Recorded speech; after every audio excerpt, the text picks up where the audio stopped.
There's an all-out war happening against church musicians. We're being attacked, being shamed, and being called ungodly simply for wanting to be treated like professionals. And the proof of this is not just in the comments of my videos, which I will show you in a second, but it's in the culture, it's in the history, and it's in the system itself. Let me show you what I'm talking about. So I did a recent video on the fact that a lot of church musicians are just deciding to leave churches altogether because they're tired of putting up with a lot of the stuff that these churches do. And that video was really polarizing and there was a lot of emotional responses to it. But something happened that I wasn't really expecting.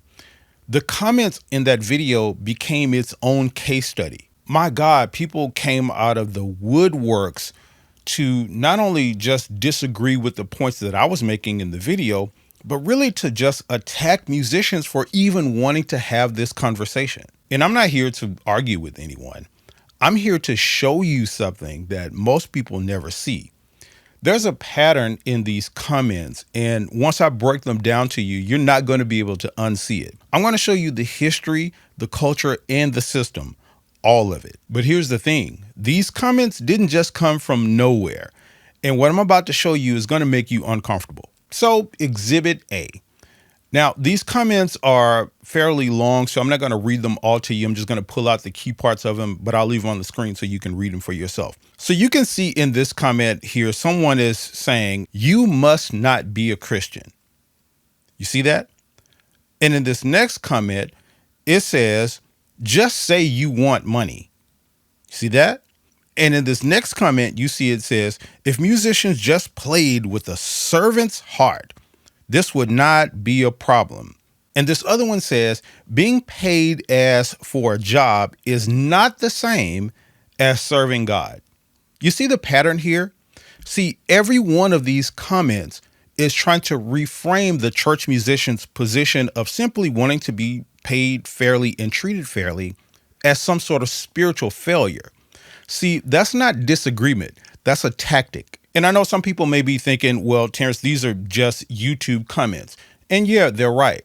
But if they were just comments, I wouldn't be making this video. No. These are echoes of something that is much larger. Let me show you exactly what I mean, because what I'm about to break down now, nobody is talking about. There's been what I call generational silence when it comes to church musicians. Church musicians for decades have just been expected to play for free. Your parents did it, their parents did it, and on, because nobody ever questioned the system. The only thing that's different now is that we musicians have started talking. And the moment we started opening our mouths, that is the exact moment when the attacks started happening. And that should tell you something. There's been a conversation about this stuff that has been missing in all of our church systems and stuff forever. You go to worship conferences and stuff like that, they don't have seminars on musician compensation.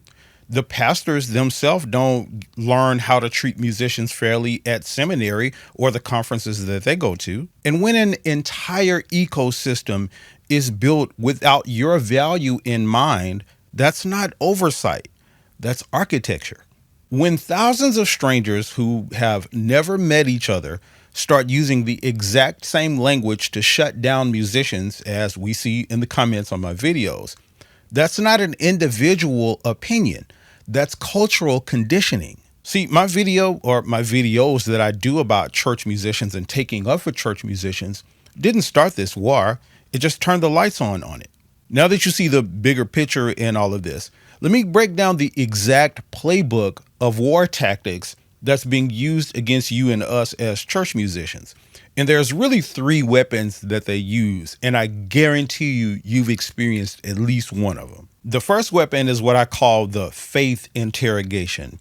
And it's evident in this comment that I just showed you where it says, "You must not be a Christian." See, the moment you start mentioning anything about money, about wanting to be compensated for your time and just being treated fairly and being appreciated, your faith gets questioned and gets put on trial. See, like it says further in this comment, many are forgetting who they are and have been serving. not man, but the Lord. And the thing is, this goes far beyond this particular comment. This happens in meetings in the pastor's office. It happens in church parking lots, and it happens in rehearsals and in emails and in text messages. The exact moment you start to bring up money in any way of wanting to be paid as a church musician, your faith gets questioned. And it's funny because nobody questions the pastor's salvation when his direct deposit clears. Nobody questions the church administrator or church secretary when they're on salary. But all of a sudden, when it comes to musicians, for some reason, it's we're not a Christian or you must not be a Christian. Imagine telling someone like a Christian architect that if you were really saved, you would design this church for us for free. We would never do that. But for some reason, we accept it for church musicians. Now, weapon number 2 that they use in this war against church musicians is what I call the purity test.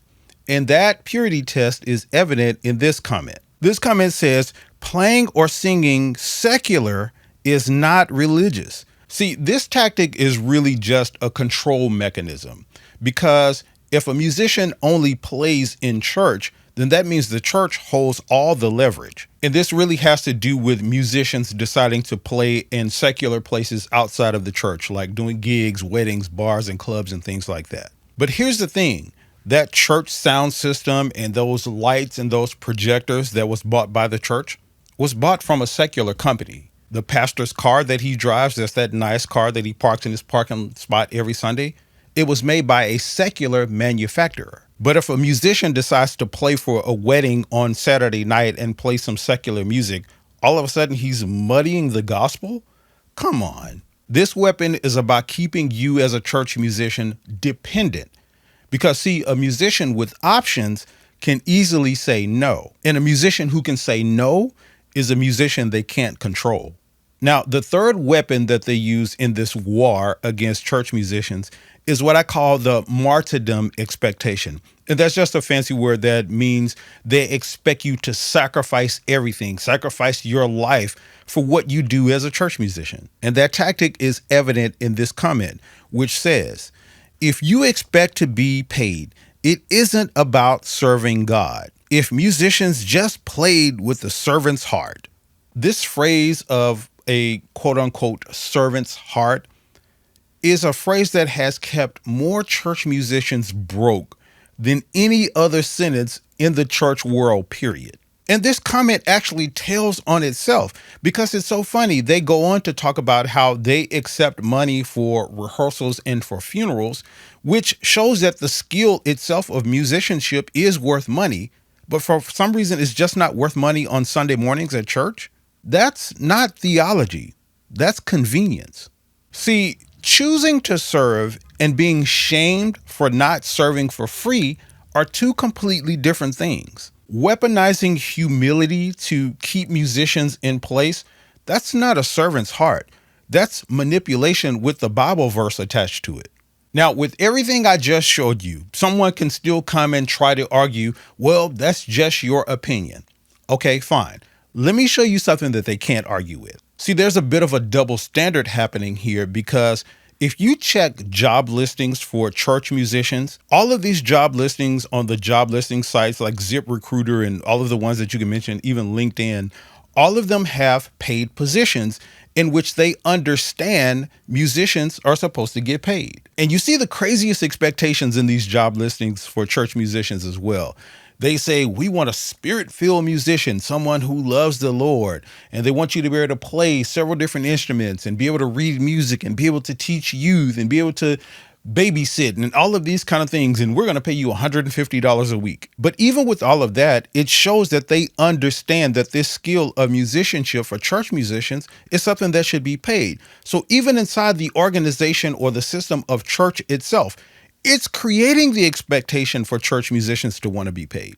And also, it's evident in the quiet exodus that I talked about that's happening with a lot of skilled church musicians who are just deciding to leave church. If you look at the comments on that video, you can see that the musicians themselves are saying, hey, I just got tired of this. Like I got tired of being treated unfairly. I spent 15 years in ministry as a church musician. I spent 20 years, never was paid. They treated me like crap and all of this kind of stuff. You see that in the data. Now, I've shown you the weapons. I've shown you the proof. I've shown you the data. Let me give you some really quick ways to fight back against this war without losing yourself as a church musician. The very first thing you got to do is stop internalizing this church guilt that they put on us. You got to let their voice stop being the voice in your head and replace it with your own voice. Meaning you got to understand that what you do as a church musician and who you are as a person is valuable and it's worth something.